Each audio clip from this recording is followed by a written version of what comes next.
hawlo bareeriyo muruq laysu biirshaa mabda lagu baliyaa taayinu ka adag yahay u qore kuugaato ubadkooda barayaan barwaaqana ku gaareen barwaaqya sacabadaada loloon baxaa balanteenu waa shaqo baxaa balanteenu waa shaqo balanteenu waa shaqo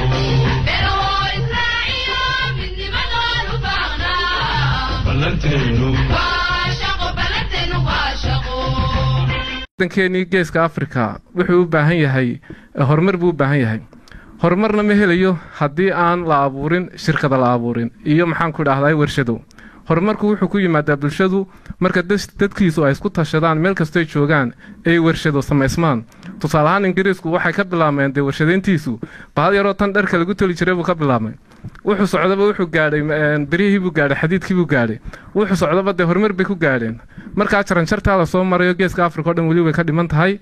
waad aragtay oo caanaha inta waxa laga sameeyaa xageennana inagu xoolaha waxaan u haysanaa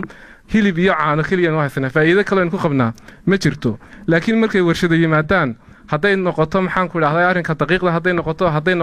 xoolaha siday noqoto waxyaabo badan oo ciidda ka badan baa looga faa'iideysan karaa warshaduhuna way iscamiraan markaasi uu waddankeeni barwaaqe iyo badhaadhe u gaadho iminka geeskii Afrika gaal iyo islaamba waa lagu siyaacaya wadannada hormaray waayo wadannadani waxay isticmaaleen kaydkii ay lahaayeen marka meesha kaliya kayd ku jirana waa geeskii Afrika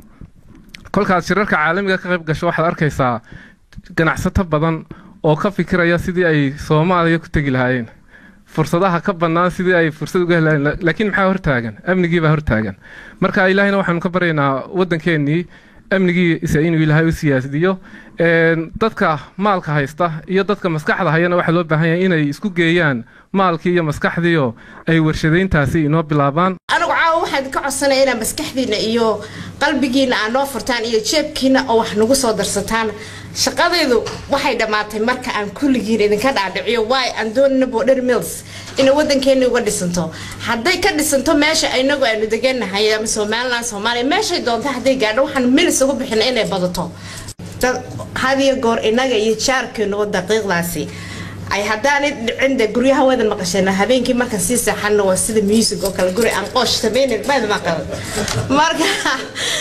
dadtiiman anagu wadankii keenay ha tiumbal idin keenay tiumbal idin wanaajinayna waxyaabo badan inta waan wareegay adduunka oo dhan waan wareegay dalka oo dhan waan maray hooyin baa ooyisay dhislada yar oo gaajoonaya maxay heday waxna siiyana dadka oo dhami hadan heelaha afar jayado daqiiqo anagu sameystay markaas siin la ama wax u dhiibi lahaa ma fahantay laakiin ma jirinde biyo ma siin kareen waxa ma siin kareen waxyaabo kale aanu keebinay laakiin maanta laga bilaabo waxa aan markaan dad kasta ama gobol kasta taga aanu sheegaya in aan awood u leeyahay inaan 100 jayado daqiiqo siin karayo anoo kaliya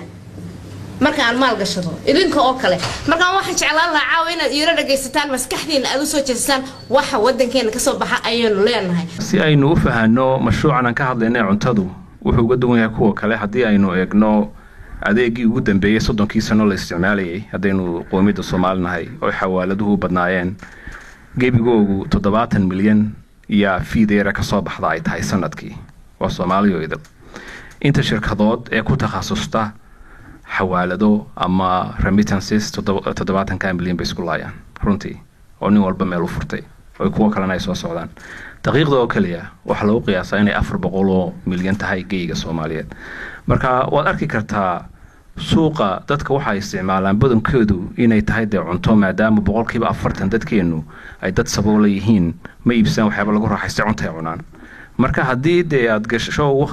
suuq baaxadiisu inta uu leeyahay run ahaantii kulay faa'iidaduna way badanaysaa qof walba dhashaanay inuu wax uu doonayaa marka ugu horeysa shirkadan sanado badan baa laga soo shaqeynay fikradeeda takeliya annaka hurda la'aanta nagu keentay waxa weeyaan in khasaaruhu markasta uu yaraado khasaaruhuna maaha lacagtan dadka laga soo ururinayo waxa weeyaan warshada hadii la dhiso inay nidaam xumo ku dhacdo oo inta badan warshadaha taasumba inta badan u yeesha inayna si fiican u shaqeyn anigu kullee xagga contact bal xagga internetka shirkaddan macluumaad yar ka helay run ahaantii markaan anoon aqoonin dhalinyarada waxaan qabaa inay awood u leeyihiin aqoon maadiya inay hirgelin karaan shirkaddan qaabka imka maamulkooda waayo ana economista raggan tv-ga waan ka daawaday waan ku dhiirigelinayaa waxaana qabaa inay hirgelin karaan warshadda ka shaqeynaysa jigjigi hargeysana way ka shaqeyn kartaa horta ogaada jigjigi inagama aqoon badnaa inagamana dhaqaale badnaa waxa weeye maanta dadkeenna aqoon-yahanada ummad kasta waxaa la yidhi kartideeda iyo dhaqaalaheedu wuxuu ku xidhan yahay aqoon-yahanadeedu intay leegyihin aqoon-yahanada weeye kuwa mashiinkan waxaan rogayaa su-aalahan maxamed imika dardaaranaduna bixinayana nimankani waa qolada keliya aan arkay ee feasibility study realistigaa samaysay anu waxaan kala socday mass mediahaasaan kala socday mcdoodana waan galay website-kooda su-aasha keliya aan doonayaa inaan weydiiyaa waxa weeye anoo runtii ku dhiirigelinaya dadkana ku dhiirigelinaya inay maal gashadaan run ahaantii kuwii hore daqiiqdii la keenay waxa ay ku fashilmeen waxa weeye daraasad qaldan bay sameeyeen daraasadani way cilmiyeysanta way kana heer saraysaa ilaa world banki baa guushan gareeyey kuwa kale world bankna manay gaadhin heer ay caalamka u bandhigaan marka anigu horta run ahaantii waan aaminsanahay waxaanan ku aaminsanahay aqoonta ka muuqata iminka iyaka qaabkay u handalgaraynayaan hawsha maanta xaqiiqada ah inaga waliba qurba joog ahaan waa dadkeena qurba jooga ah ee dalkii ka maqan runtii gaab badan oo amba maalgashi amba dhaqaale ayaa jira marka laynoo eego dadka dalkii Somaliland jooga oo runtii aad bay maanta inooga dhaqaale fiican yihiin ta kaliya aynu ku gaari karaana waa inaga gudaheena kii caqli maskax iyo fikir la yimaada in aynu inaguna ku garab gallo waa iyaguba intaa way gelayaan waana faa'iido waana khasaaraan maanta de dhaqaalaha haystaan maxay ninka macawiseera cawlan haystaa maxay Kenya taajirkay Sweden amba Europe ta kale amba America ma haystaan marka waxa aan kulleeyahay waa chance aynu haysano inaynu wax maal gashano ka xukuumad ahaan runtii waan soo dhagayay waan soo wareystay xogtoodan soo baaray ilaa madaxweyne ku xigeenkan gaaray shirkadani waxa ay leedahay qorshe iyo dastuur iyo aqoon ay wax ku maal gashadaan ayna sameeyaan inay horumar ku gaarsiiyaan marka kulley ana ka xukuumad ahaan afkii xukuumadda ku hadlaya waxa leeyahay qofkii awoodi kara ee dhaqaale intuu haystaba heli kara ha ku darsado waayo aba adduunka ku faa'iidi amba aakhiro ku faa'iidi haddii labada dhinacba u dhigno marka runtii maanta dalkeena waxa kaliya wuxuu baahan yahay waa maalgashi aynu ku maalgashano waxaynu cunaynay qofaan wuxuu cunaysay haysan oo maanta dharkii adduunka ugu dambeeyay xidhan mobile telephone-kii 4G ku isticmaalaya de runtii wax la faa'iidada la hubo oo laga faa'iideeyo cunta ayaa jirta marka runtii waa shirkadii ugu horeysay ee makaanintii aqoonteeda ah qurbaha aan ka maqlay marka aanu mar walba waxaan ku gubaabinayaa ka xukuumad ahaan waxa weeyaan waa ujeedadeeda ugu horeysa in wax lala soo baxo in dalka maalgashi lagu sameeyo marka runtii waanu soo dhaweynaynaa waxaanu leenahay waana shirkad lagu kalsoonaan karo aniga shakhsi ahaana qayb ayaan ka noqonayaa run ahaantiina soo dhawaada assalaamu calaykum warahmatullahi soo istaagay marka hore waxa aad aniga muhiim ila ah oo ila fiican shirkadani inay hirgasho waan hambalyaynayaa ciddii fikirkeeda lahayd iyo ciddii soo aasaastay iyo ciddii hirgelisayba marka waa wax loo baahan yahay waa wax baahi badan loo qabo oo maalin walba taagan raashin maalin walba la cunayo daqiiq waa waxa ugu badan la isticmaalo maanta waddanka wuxuu u baahan yahay shilinka halkan laga diraa waxaa lagu soo iibsadaa daqiiq saliid sokor muxuu ahay sheeg baasto bariis waxaan loo baahnayn marka waa loo baahan yahay rag sidoo kale u fakaraya in muxuu ahaa ii sheegay waddankii wax laga soo saaro waxaan leeyahay waanu geliynaa tanna ka baqan mayno allah idinku guuleeyo waay aragnimadan ka faa'iidaysta wassalaamu calaykum fursadda yaan idin dhaaf maalnay imaka bulshadii waxa u socotaa shaqo iyo horumar haweenkana waan dhiirigelinayaa waxaan leeyahay haween sidii berigii hore guryahaynu fadhinay maaha inta xaasas kale ee aan raggooda ay joogaan raggiina garab istaagaan leh oo noqda marwooyin kaaba raggooda oo businesska ku dhiirigeliya iyaguna la sheer gareeya dee hooyooyinka singalkan anigu madax u hayna diyaar baanu inaan mustaqbal u samayno awlaadayada iyo horumar wanaagsan markaa waxaan leeyahay dumarka iyo dhallinyarada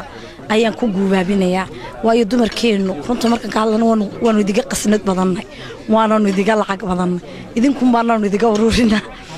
markaa waxaan leeyahay dumarow soo gala soo dhawaadaan leeyahay nasra aad iyo aad baad mahadsan tahay daawadayaal weli waxaan ku jirnaa su'aalahan isku dayno inaan dhalinyarada weydiino iminka waxaa taagan dhinacayga wiil dhalinyara oo lagu magacaabo cabdiraxmaan soo dhowow waxaad ka warantaa maanta barnaamijka halkan lagu qabtay iyo shirkadan warshada Boundary Mills iyo sidaad u aragteen ama aad u soo dhaweysan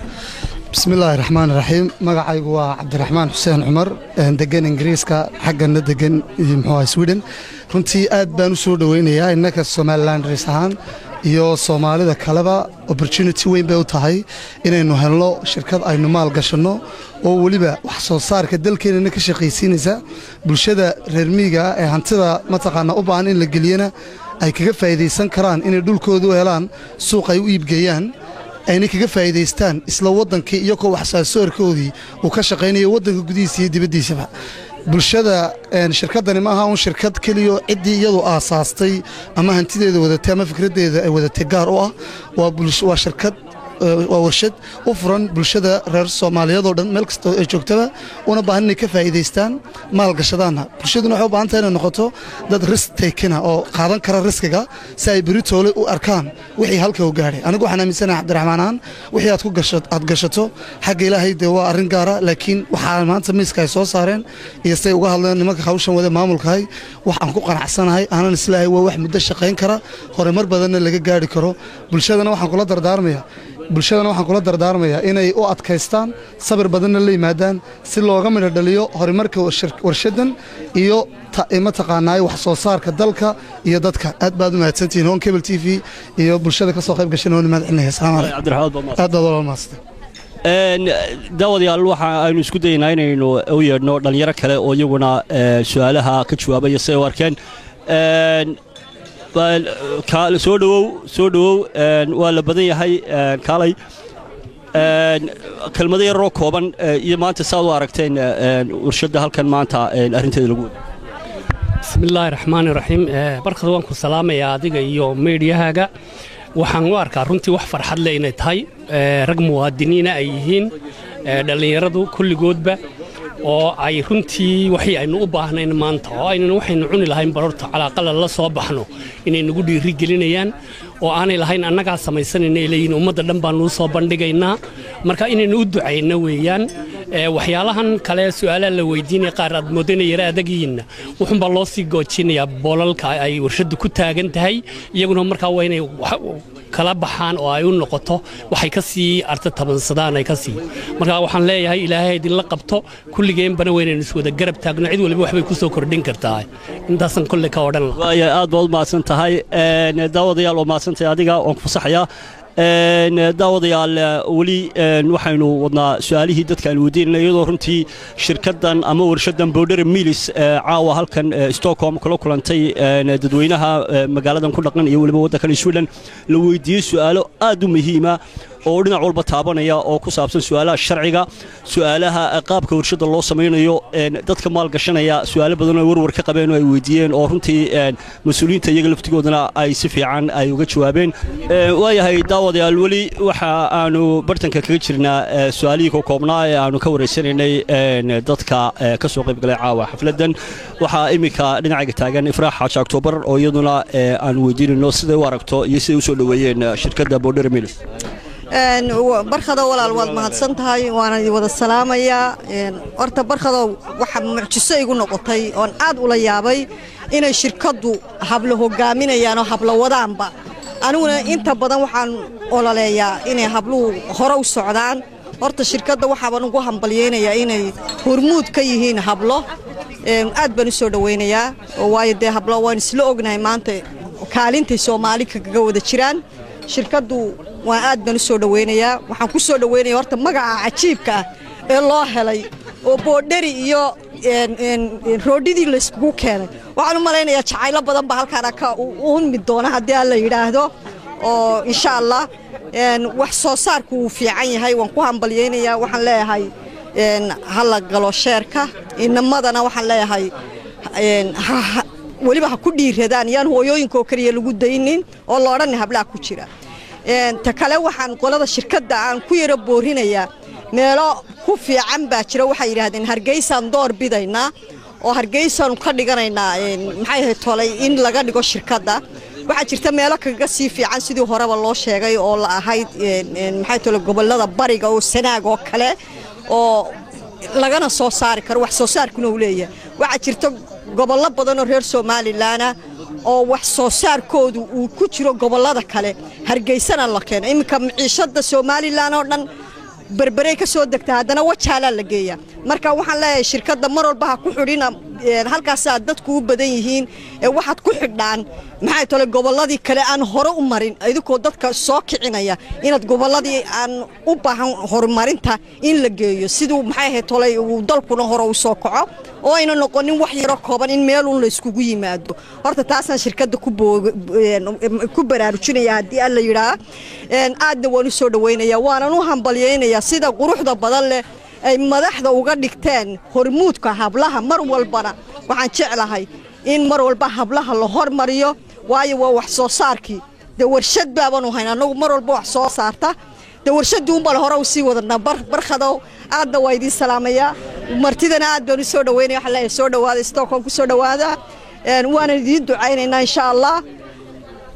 وما سنتها إفراح أكتوبر هذه أضو ما سنتها ويا هيدا وديال ولي برامج كنا كجرنا صوفيا سوري صوفيا سودو كورن مانتا برامج كولي بعدو دادي هاد كهيد ودتك سودو ويبعد هيدا شركة بودر ميلس مركا مانتا يدتك سوار كيم بالنقور maanta wallaahi runtii aad baan ugu faraxsanahay inaan ka soo qayb galay anigoo ilaa maalintii ay imanayeen runtii aan soo dhaweynay oo ilaa maalintii runtii dhageysanayay waxyaalaha fiican ee ay ku soo kordhinayaan marka Border Mills aad baan runtii u soo dhaweynaynaa waxaan dareensanahay anigu intaan wadanka imanin aan ka daawaday markay Canada joogeen inay tahay dadkani dad ka soo shaqeeyay oo tahay wax la soo darsay oo laga soo fikiray inay tahay marka waxaan runtii aan dadka leeyahay ku soo dhawaada ha ka baqanina waa dad cilmiyeysan waa dad aqoon u leh waa dad diraasad waxbarasho ku soo qaatay oo garanaya exact waxay doonayaan ama waxay sameynayaan uma maleynayaan inaad ku khasaaraysan insha Allah waxaan rajeynayaa in lagu guuleysto way jirtaa waana la khasaara waana la guuleystaa laakiin iyadu tay u badan tahay ama san loo arkayo inay dad badan isku raaceen wadamo badanna ay ka soo qayb galeen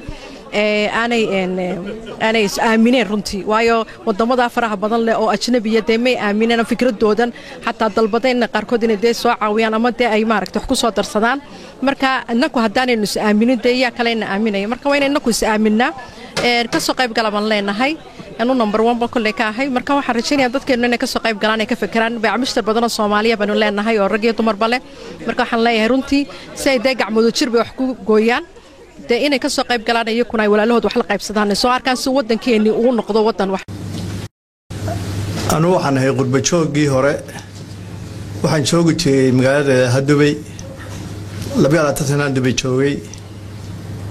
haddaanu bariga garanayno taa maanta ay garteen ilmahaas garteen dad taa bariga garanayno maanta waxa weeye Soomaaliya bay gaadhay ama Soomaaliland bay gaadhay waayo waxaan xasuustaa intaasoo nin oo ka yimiday Mareykan iyo Canada ka yimiday oo ka ugu yaray $200,000 oo sito oo intuu daba yimaado xafiis ka furto xafiiskaas oo 2 sano u furnaado dabeetana lacagtaasi ay kaga dhamaato iqaamada sidoo uu sameeyay kirada gurigiisa xaaska wuxuu keeno guriga loo kareeyo oo dabeetana 3 sano ka bacdi lacagtaas oo isagoo faramay soo taago dibay dhexdeeda haddii markaa la garanayo maalgashigu wuxuu yahay iyo in la isku tashado oo sida maanta dhalinyaradaas ay inoogu taliyeen haddii la abuuro waxa la yahaa share oo qof oo maanta maalinta haddii barragaasi lacagta nin walba $200,000 isku darsan lahaa imise noqon lahayd maanta waxaan filayaa maanta ilaahay baa jaanis ka inoo keenay oo warshada inay laga qayb qaato oo maanta ninka ku darsada 2,500 oo baan maanta ninka gashada ama doolar gashada waxa weeye ka fikiri maayo fasaxa marka uu baxayo meesha uu tagayo ka fikiri maayo waayo wadankiisii baa waxa ka horeeya faa'iidadii uu ka helay warshada ka helay oo rasamaalkii warshada ah faa'iidadii baa u taala ama Hargeysa u taala ama Boorama u taala qaadanay marka waxa leeyahay dadweynaha reer Somaliland ha ka qayb qaataan Boundary Mills oo ah warshad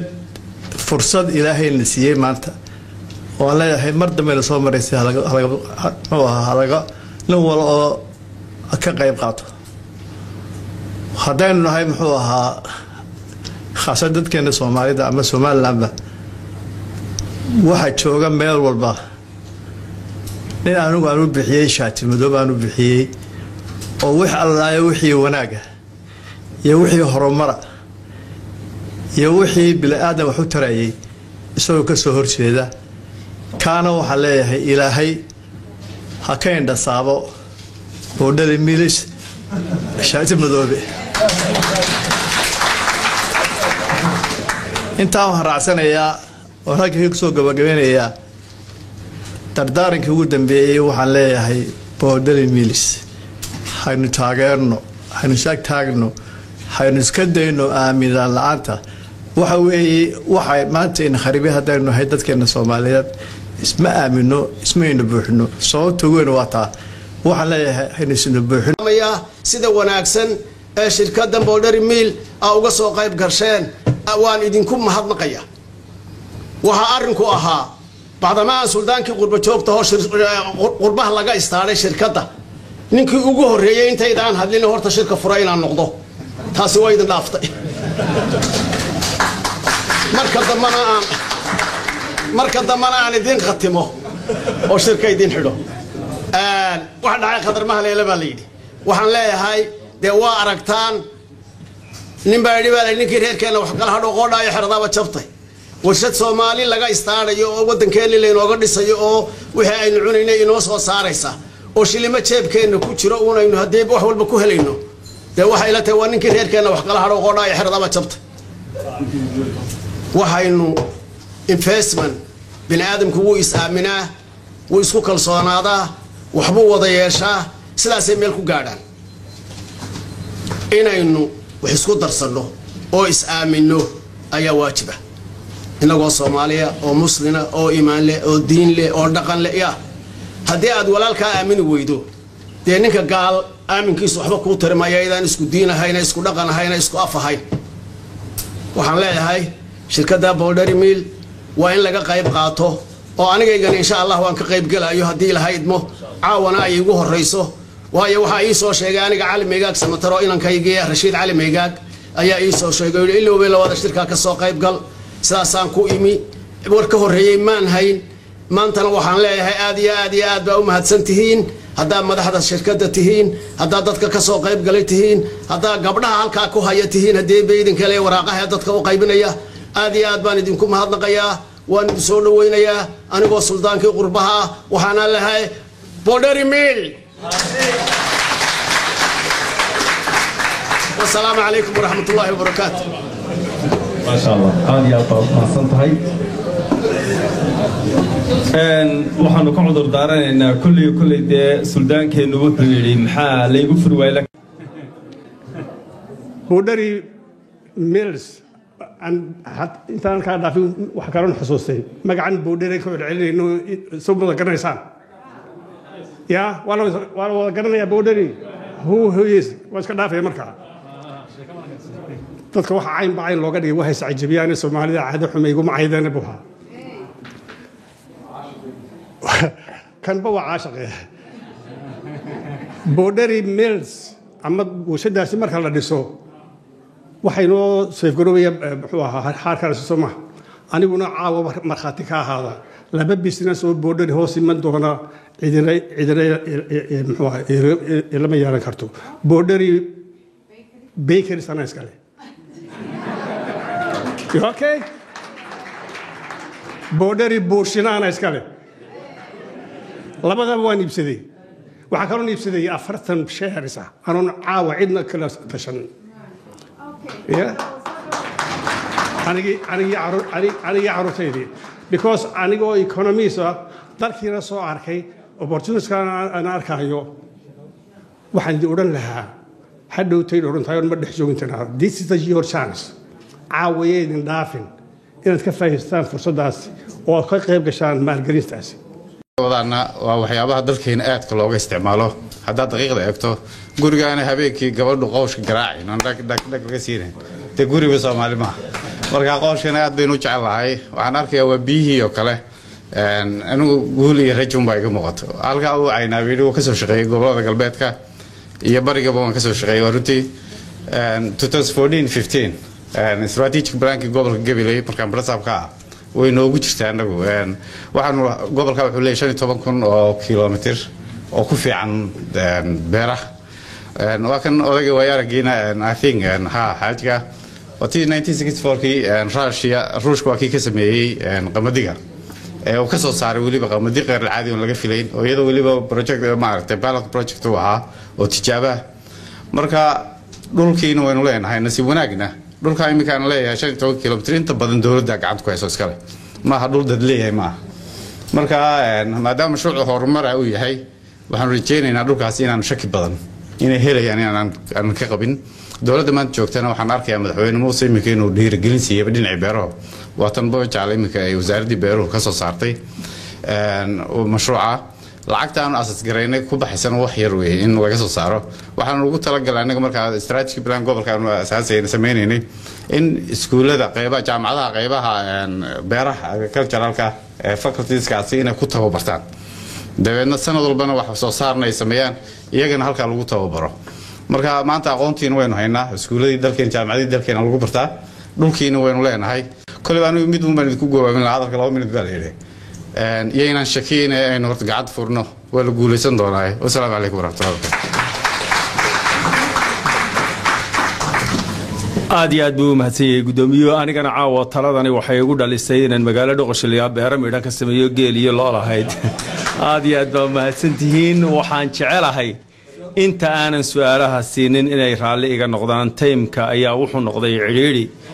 waxaan idinka codsanayaa in aynu siino su'aalaheena aynu ku qaadanno goonideenna iyo isafgaradkeenna iyo xashaashaqeenna aad iyo aad baa u mahadsan tihiin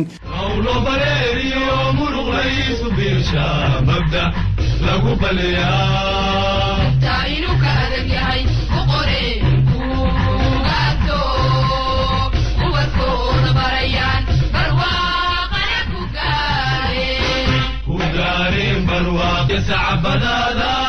لغم بحا بلنتينو واشق بحا بلنتينو واشق بلنتينو واشق